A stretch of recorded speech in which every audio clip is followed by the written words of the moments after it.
घनघोर बारिश हो रही थी। रात के लगभग 9:30 बज चुके थे।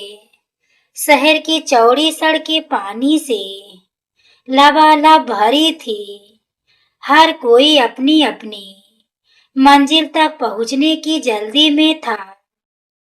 उसी सड़क के किनारे भीगे हुए कपड़ों में एक लगभग 55 वर्षीय व्यक्ति अपनी पुरानी साइकिल को धक्का देता हुआ धीरे धीरे आगे बढ़ रहा था।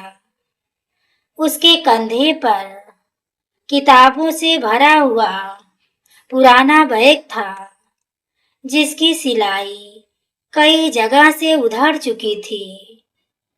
चेहरे पर थकान थी, लेकिन आंखों में आत्मसम्मान की चमक साफ दिखाई दे रही थी।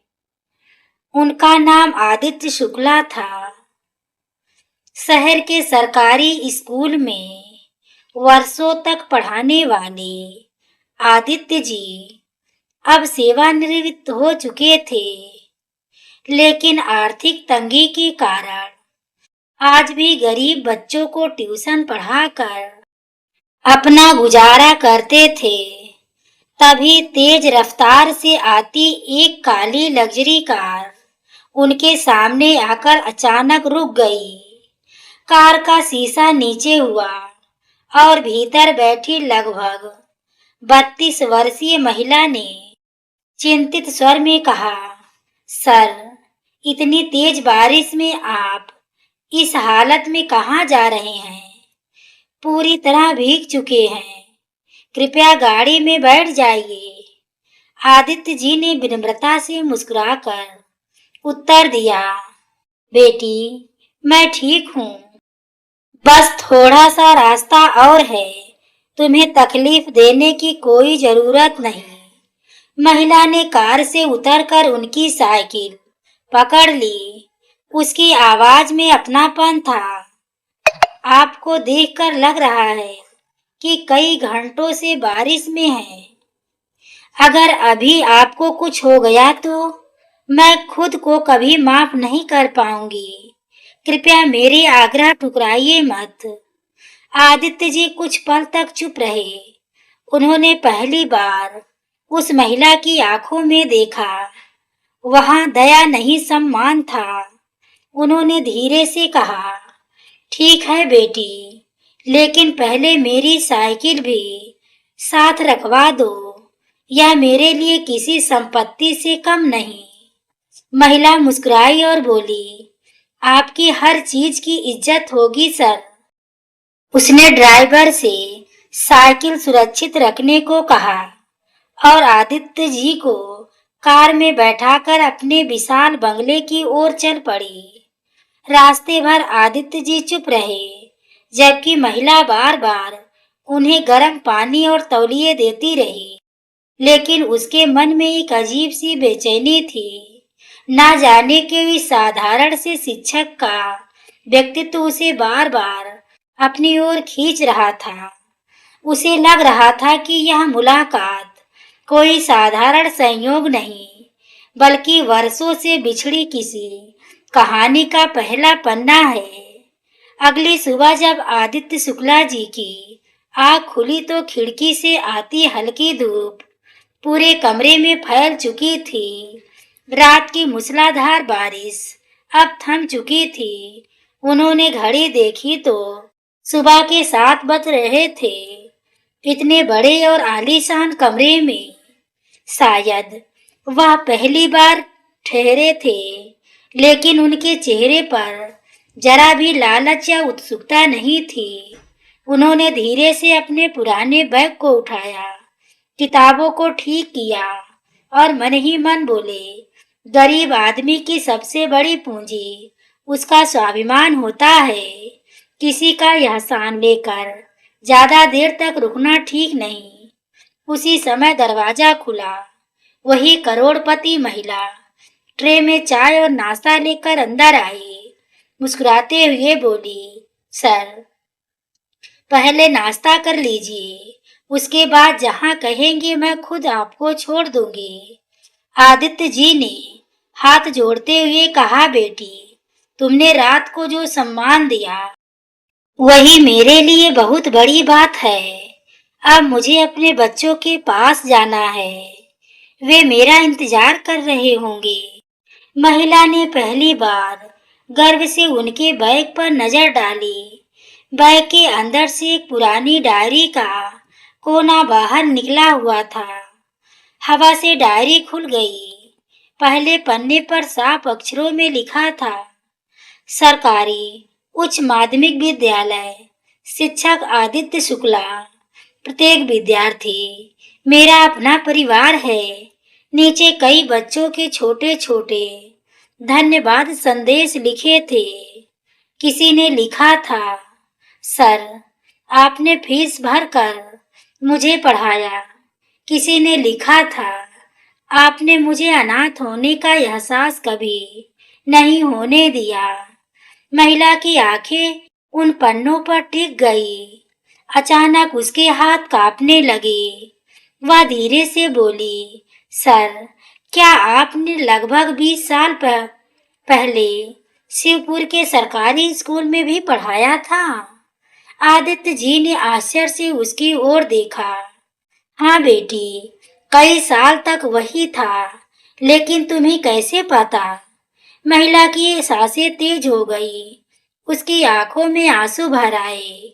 उसने कांपती आवाज में कहा, क्या क्या आपको एक छोटी सी लड़की याद है जिसका नाम नैना था, जिसके पिता का देहांत हो गया था और जिसकी माँ लोगों से के घरों में काम करती थी?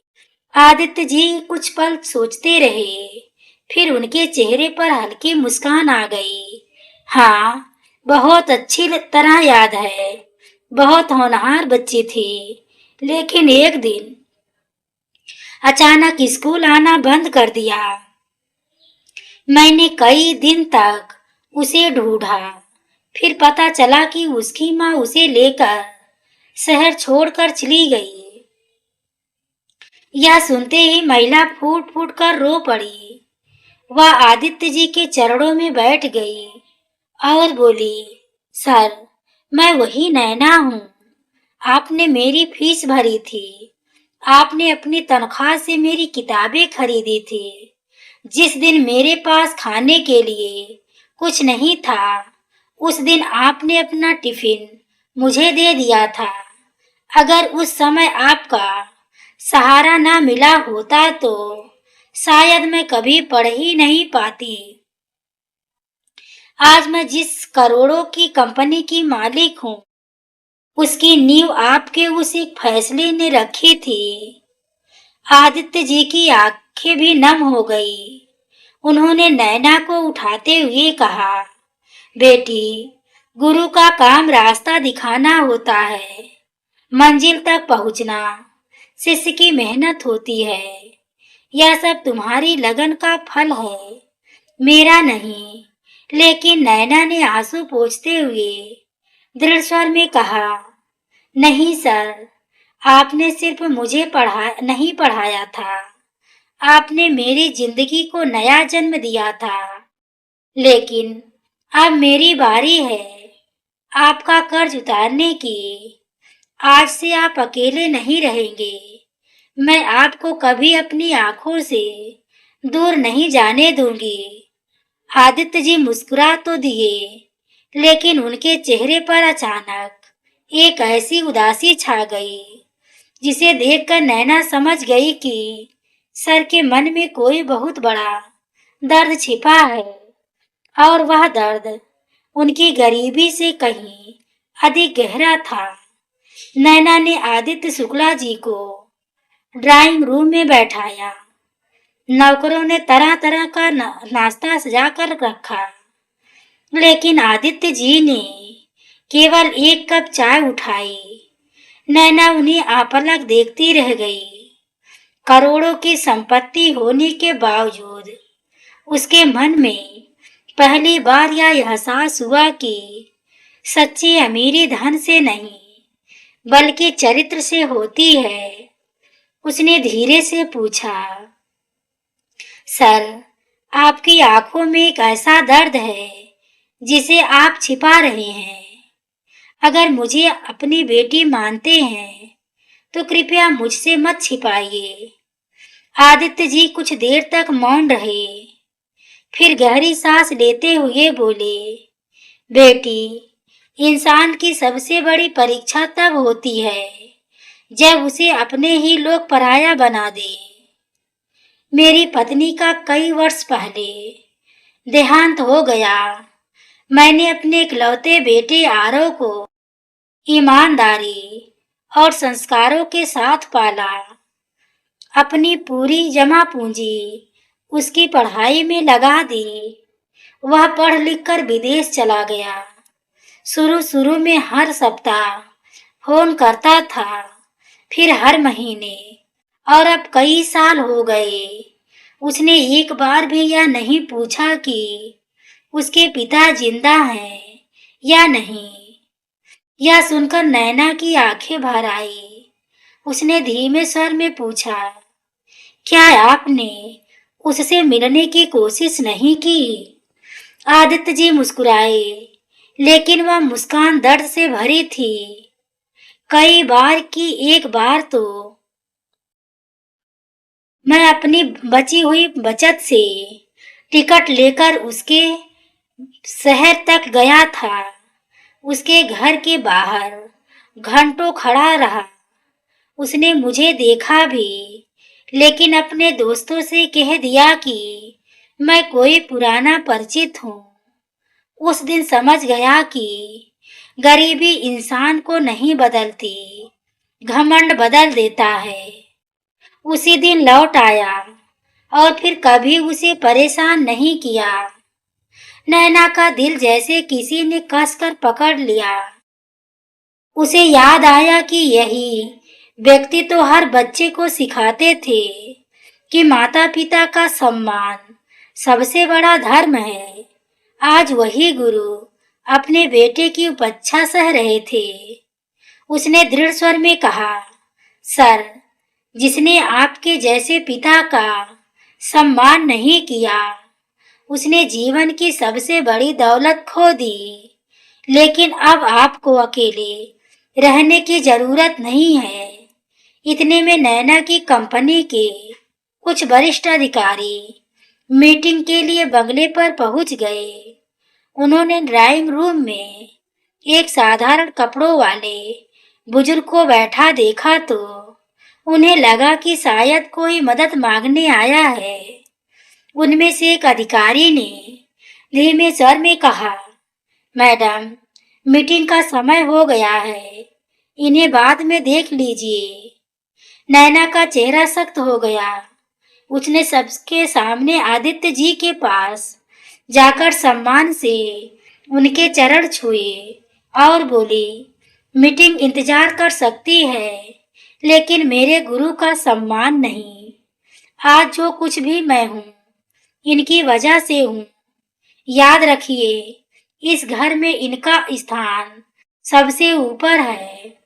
पूरा कमरा एकदम शांत हो गया। अधिकारियों ने पहली बार साधारण से दिखने वाले व्यक्ति को नए सम्मान की नजर से देखा। सभी ने आगे बढ़कर आदित्य जी को प्रणाम किया, लेकिन आदित्य जी ने विनम्रता से कहा, सम्मान मुझे नहीं, शिक्षा को दीजिए। अगर हर बच्चा अपने गुरु और माता पिता का आदर करेगा तो समाज अपने आप बदल जाएगा। उसी समय नैना की निजी सहायक ने घबराते हुए आकर कहा, मैडम, अभी अभी विदेश से एक व्यक्ति का फोन आया है। वह खुद को आरव शुक्ला बता रहा है और वह आदित्य सर से तुरंत बात करना चाहता है। आरव का नाम सुनते ही आदित्य जी के हाथ कांपने लगे।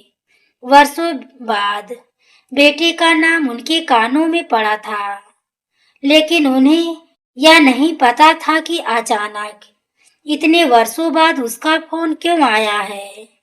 और दूसरी तरफ जो सच उनका इंतजार कर रहा था वह उनकी पूरी जिंदगी बदलने वाला था।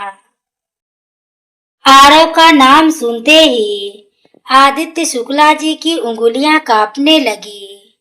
वर्षों से जिस बेटे की एक आवाज सुनने की उम्मीद उन्होंने लगभग छोड़ दी थी, उसका अचानक फोन आना उन्हें किसी अनहोनी का संकेत लग रहा था। नैना ने मोबाइल उनकी ओर बढ़ाया, लेकिन आदित्य जी कुछ क्षण तक उसे देखते ही रह गए। आखिर उन्होंने कांपते हाथों से कॉल रिसीव की। हेलो। दूसरी ओर से भारी आवाज आई, पापा, मैं आरव बोल रहा हूँ। यह सुनते ही आदित्य जी की आंखों से आंसू छलक पड़े। उन्होंने भर्राए गले से कहा, कैसे हो बेटा? इतने वर्षों बाद आज पिता की याद कैसे आ गई? कुछ पल तक दूसरी तरफ सन्नाटा रहा। फिर आरव बोला, पापा, मुझसे बहुत बड़ी गलती हो गई। मैं आपसे माफी मांगना चाहता हूँ। अगर हो सके तो एक बार मुझसे मिल लीजिए। आदित्य जी ने शांत स्वर में पूछा, बेटा, अचानक ऐसा क्या हो गया? आरव की आवाज टूटने लगी। पापा, जिस दौलत और शानो शौकत के लिए मैंने आपको छोड़ दिया था, वही आज मेरे पास नहीं रही।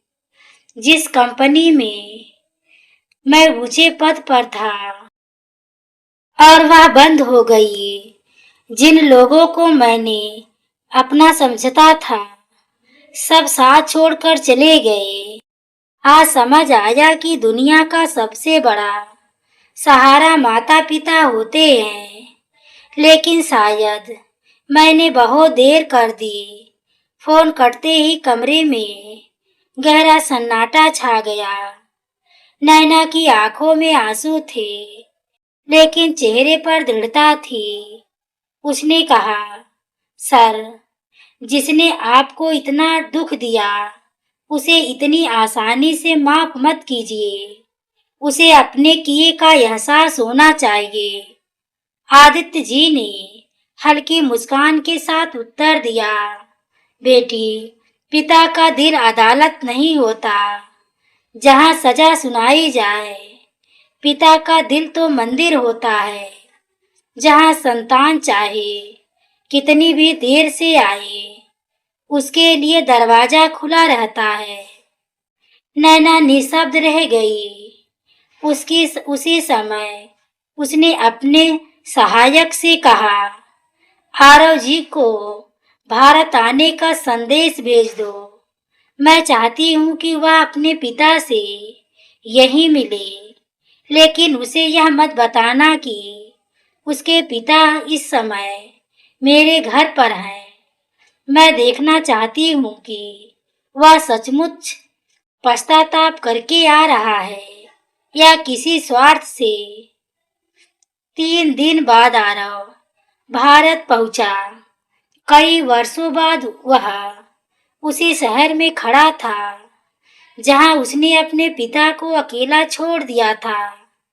नैना ने उसे अपनी कंपनी के मुख्यालय में बुलाया। आरव को यह नहीं पता था कि कंपनी की मालकिन वही नैना है जिसे उसके पिता ने वर्षों पहले अपनी तनख्वाह से पढ़ाया था। जैसे ही वह कॉन्फ्रेंस हॉल में पहुंचा, उसने देखा कि सामने ऊंची कुर्सी पर नैना बैठी है और उसके ठीक बगल में सम्मान के साथ आदित्य शुक्ला जी बैठे हैं। अपने पिता को उस स्थान पर देखकर आरव के कदम वहीं रुक गए।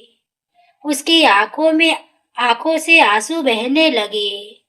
वह दौड़कर पिता के चरणों में गिर पड़ा और फूट फूट कर रोते हुए बोला, पापा, मैं आपका सबसे बड़ा अपराधी हूँ। आपने मुझे चलना सिखाया और मैंने आपको अकेला छोड़ दिया। अगर आज भी मुझे अपना बेटा कह दे तो मेरी जिंदगी सफल हो जाएगी। आदित्य जी ने उसके सिर पर हाथ तो रखा, लेकिन कुछ नहीं बोले। पूरा हॉल उस दृश्य को देखकर भावुक हो उठा। नैना भी समझ गई कि आज एक पिता की परीक्षा नहीं, बल्कि एक बेटे के पश्चाताप की अंतिम घड़ी है। कॉन्फ्रेंस हॉल में गहरा सन्नाटा पसरा हुआ था। करोड़ों की कंपनी के अधिकारी, कर्मचारी और मीडिया के कुछ प्रतिनिधि उस दृश्य को भावुक होकर देख रहे थे। एक और देश के प्रतिष्ठित उद्योग जगत की सफल महिला नैना खड़ी थी, और दूसरी ओर एक साधारण कपड़ों में बैठे शिक्षक आदित्य शुक्ला, जिनके चरणों में उनका अपना बेटा आरव सिर झुकाए रो रहा था। उस क्षण किसी की नजर कपड़ों या हैसियत पर नहीं थी। हर कोई केवल एक पिता के विशाल हृदय को देख रहा था। आरव की रुलाई थमने का नाम नहीं ले रही थी। उसने कांपती आवाज में कहा, पापा, मैंने आपके त्याग को कभी समझा ही नहीं। जब मैं छोटा था, आप खुद पुराने जूते पहनते थे, लेकिन मेरे लिए नए जूते लाते थे। अपनी जरूरतें छोड़कर मेरी पढ़ाई पूरी कराई, और मैं इतना स्वार्थी निकला कि आपको अकेला छोड़ दिया। आज मेरे पास पछतावे के अलावा कुछ नहीं बचा। अगर आप मुझे माफ नहीं करेंगे तो मैं खुद को कभी माफ नहीं कर पाऊंगा। आदित्य जी ने धीरे से उसे उठाया। उनकी आंखें नम थी, लेकिन चेहरे पर वही करुणा थी जिसने जीवन भर हजारों प्रतिनिधियों का भविष्य बनाया था। उन्होंने कहा, बेटा, गलती करना मनुष्य का स्वभाव है, लेकिन गलती स्वीकार करना बहुत बड़े साहस की बात है। मुझे अपने अकेलेपन का दुख नहीं, दुख इस बात का था कि मेरा बेटा कहीं अपने संस्कार ना खो दे। आज तुम्हारी आंखों में पश्चाताप देखकर मुझे विश्वास हो गया कि मेरा बेटा वापस लौट आया है। इतना सुनते ही आरव फूट फूट कर रो पड़ा। उसने पिता के चरण छुए और कहा, पापा, आज से मेरी पहली जिम्मेदारी आप हैं। मैं आपकी अधूरी खुशियां पूरी करूंगा। नैना आगे बढ़ी और मुस्कुराते हुए बोली, सर, आपने मुझे बचपन में सिखाया था शिक्षा का असली उद्देश्य अच्छे इंसान बनाना है। आज मैं चाहती हूँ कि आपकी उसी शिक्षा का ऋण कुछ हद तक चुका सकूं। उसने मंच पर रखी फाइल उठाई और सबके सामने घोषणा की, आज से हमारी कंपनी आदित्य शुक्ला जी शिक्षा सम्मान नाम से एक फाउंडेशन शुरू करेगी। हर वर्ष 100 गरीब और मेधावी बच्चों की पढ़ाई का पूरा खर्च एक फाउंडेशन उठाएगा, और इस फाउंडेशन के आजीवन अध्यक्ष होंगे मेरे गुरु आदित्य शुक्ला जी। पूरा हॉल तालियों की गड़गड़ाहट से गूंज उठा। कई अधिकारियों की आंखों में आंसू थे। आदित्य जी ने विनम्रता से कहा, यदि मेरी वजह से किसी एक भी बच्चे की पढ़ाई नहीं रुकेगी, तो यही मेरे जीवन का सबसे बड़ा पुरस्कार होगा। कुछ दिनों बाद शहर के एक बड़े सभागार में फाउंडेशन का उद्घाटन हुआ। मंच पर आदित्य जी, नैना और आरव तीनों साथ बैठे थे। वही आरव जिसने कभी पिता से दूरी बना ली थी, आज हर जगह उनका हाथ थाम कर चलता था। कार्यक्रम के अंत में उसने माइक संभाल कर कहा, मैं दुनिया के हर बेटे और बेटी से केवल एक बात कहना चाहता हूँ। सफलता कभी इतनी बड़ी नहीं होती कि माता पिता छोटे लगने लगे। जिस दिन यह भूल हो जाती है, उसी दिन इंसान अंदर से गरीब हो जाता है। आदित्य जी ने मुस्कुराकर नैना और आरव के सिर पर हाथ रखा। उनकी आंखों में संतोष था। बाहर फिर हल्की बारिश शुरू हो चुकी थी। आदित्य जी ने आसमान की ओर देखकर मुस्कुराए और बोले, उस रात की बारिश ने मेरे भीगे कपड़े जरूर सुखा दिए थे, लेकिन उससे भी बड़ी बात यह हुई कि उसने बिछड़े हुए रिश्तों को फिर से जोड़ दिया। उस दिन लोगों ने समझ लिया कि दौलत से बड़ा संस्कार है और एक सच्चे शिक्षक की सबसे बड़ी कमाई उसके शिष्यों का सम्मान और उनके जीवन के लिए किए गए अच्छे कर्म होते हैं। तो दोस्तों, आपको यह कहानी अगर अच्छी लगी हो तो वीडियो को लाइक शेयर हाइप करना ना भूलें। पूरी कहानी को सुनने के लिए आपको तहे दिल से धन्यवाद।